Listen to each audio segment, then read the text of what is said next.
Hey everyone, welcome back to Liberal Breakdown. We've got a serious one today. Donald Trump has come out firmly against any kind of ceasefire in the escalating conflict between Iran and Israel. Instead, he's demanding what he calls a complete give-up of Iran's nuclear ambitions. No negotiation, no diplomacy, just total surrender. I want to talk about what this actually means, how it fits into Trump's pattern of foreign policy, how it affects real people, and why we should all be paying close attention. Right now, Iran and Israel are trading strikes. Civilians on both sides are caught in the crossfire. Regional tensions are spilling over, and the threat of a larger war involving multiple countries is very real. Most international leaders are calling for calm, for de-escalation, diplomacy, some kind of pause to stop the suffering. Trump, on the other hand, is doing the opposite. He's ramping up the pressure, calling for Tehran to evacuate its citizens, and pushing for what amounts to regime-level surrender without offering any concrete diplomatic plan in return. When a leader says no ceasefire, they're saying the violence needs to continue. It's one thing to criticize Iran's actions or to push for denuclearization, but refusing any pause in the fighting sends a very clear message. This war can keep going, no matter the cost. What's striking is how casual Trump is about it. He's talking about mass evacuations like it's a logistical note, not a sign of looming devastation. He frames it as tough leadership, but there's no discussion about the civilians who are going to suffer, or the long-term fallout of an extended regional war. This isn't new. We've seen this pattern before. Trump prefers to lead through provocation, making bold, extreme statements that grab headlines but offer little real strategy. Whether it's North Korea, China, or Iran, it's always about the show of strength. But in the end, these moves rarely lead to real change. What they do lead to is chaos and uncertainty.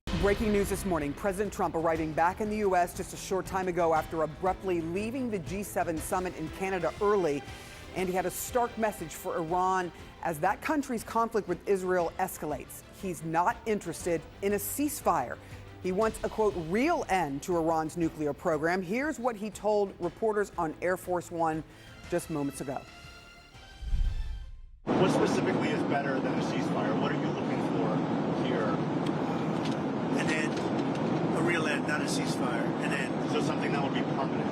Yeah, or giving up entirely.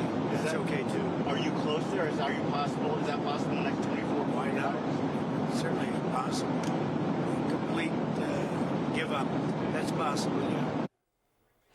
The president saying he would be in the White House Situation Room this morning, and he also posted this after touching down, quote, I have not reached out to Iran for peace talks in any way, shape, or form.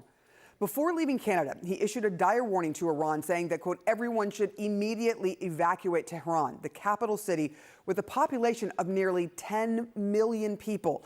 And images that we are getting in show massive lines of vehicles jamming the highways as Tehran residents race to try and escape the city. He's not even in office. He's influencing global affairs through press conferences, Truth Social posts, and public pressure without any accountability. One of the most concerning things is how this weakens the idea of global cooperation. Just recently, Trump left the G7 summit early. No coordination with allies, no joint statement, just a quiet exit so he could come back to the US and make more aggressive demands. It's another example of how he views multilateral diplomacy as optional, or even pointless. But here's the problem. When you act alone on the world stage, you lose leverage. You isolate yourself. And when the US is isolated, it makes the world more dangerous, not safer. And we can't ignore the timing. This is an election year. Trump knows how to play to his base. These no-compromise, tough guy moments are red meat for the MAGA crowd. But while he's scoring political points, real lives are on the line. He's turning an international crisis into campaign material. He wants to look like the guy who doesn't blink, even if that means pushing us all toward a larger war. Let's imagine a different approach. A responsible leader, regardless of party, would be on the phone with allies. They'd be calling for an immediate pause in hostilities. They'd work behind the scenes to broker an agreement that protects innocent people while moving toward disarmament. They'd see strength not as who can shout the loudest, but who can build the most support around a sustainable solution. So where does that leave us? Trump's hardline stance might sound strong in a press release, but it has serious consequences. Rejecting a ceasefire doesn't move us closer to peace. It deepens the crisis. Demanding total surrender without diplomacy might work in a movie, but in the real world, it only increases the chances of more bloodshed.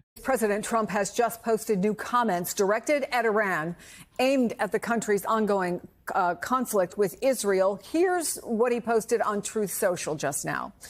We know exactly where the so-called supreme leader is hiding, obviously a reference to the Ayatollah. He is an easy target, but is safe there. We are not going to take him out, and then in parentheses, kill, at least not for now. But we don't want missiles shot at civilians or American soldiers. Our patience is wearing thin. Thank you for your attention to this matter. I want to bring in NBC's Monica Elba.